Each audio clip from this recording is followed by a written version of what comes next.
Okay, last concept here. We're talking about calculations with parenteral nutrition. So remember, this is nutrition that's being given via IV.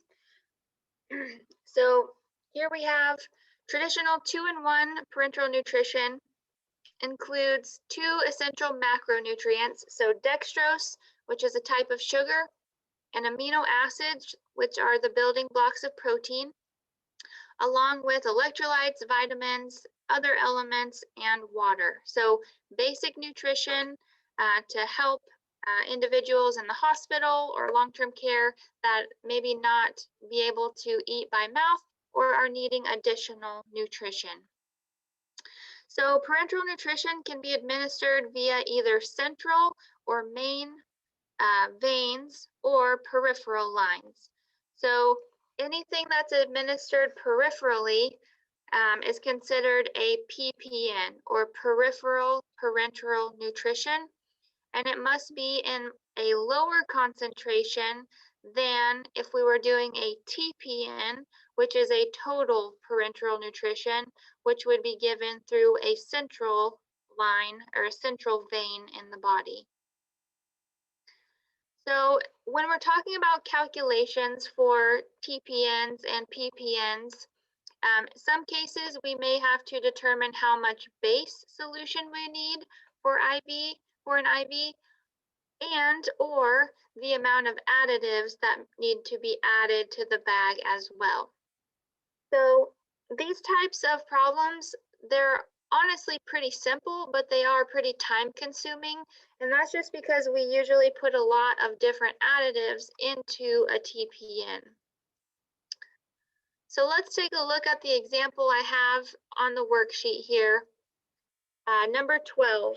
An order calls for the following to be added to 1 liter TPN solution that contains 50% dextrose, 10% amino acids, and 15% fat. So those are our base solutions here. And then we can see the orders for our additives.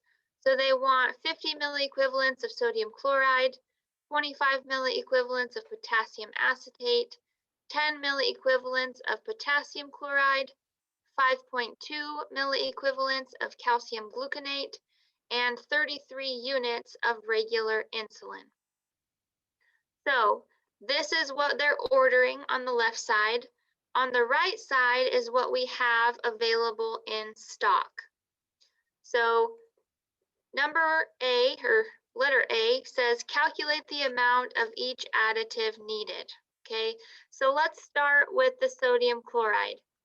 They're ordering 50 milliequivalents, and in stock, we have a vial that is 40 milliequivalents per 15 mils. So the way we can solve these is just simple ratio and proportion. Start with what we know or what we have in stock. We know that we have 40 milliequivalents in every 15 milliliters. So set that equal to what they're ordering here. So they're ordering 50 milliequivalents. When we solve for X, that's going to tell us the volume that we need to draw out of this vial to give us 50 milliequivalents of sodium chloride that we could then add to our bag here. So go ahead, solve for X. That'll give you the amount of sodium chloride that you need. And then I'd like you to do the same thing for the rest of the ingredients. And if you need more room, feel free to do this on an extra sheet of paper. Just please make it clear to me what each of these answers is. So label each one, like the first one, sodium chloride. Now, when you're going through these, all of these are going to be the same except for the insulin. When we get to the insulin, we see that U100 is the strength here. Now, if you don't remember, which you hopefully should know by now, anytime you see U100, that means that there are 100 units in every 1 milliliter. So when you set that one up, we can use this, set that equal to the 33 units. Now, once you've found each of the additives that you need to add to the bag, it asks you what's the total amount of additives. All you have to do is add up each volume that you have solved for each of the orders.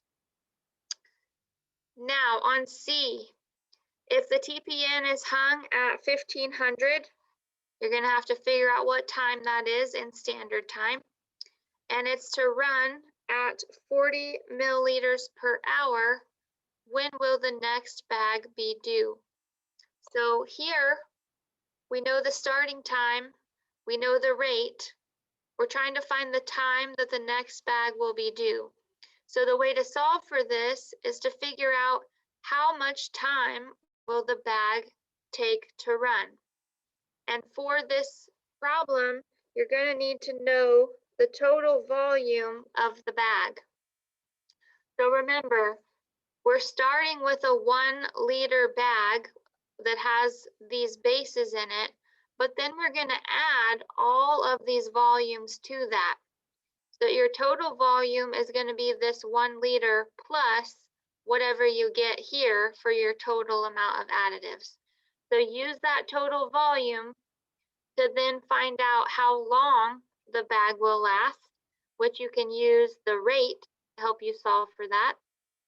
Once you find how much time the bag will last, then you can determine the time that the next bag will be due based on this starting time. So go ahead, solve number 12 on your own. And then you also have, I think, let's see, 2 problems to do on practice problems E that are very similar to this one. So at the end of this video, you should have examples here to get you through the problems in the book. Once again, if you're still struggling with any of these concepts, shoot me an email, send me a text, and we can set up a time to get you some tutoring.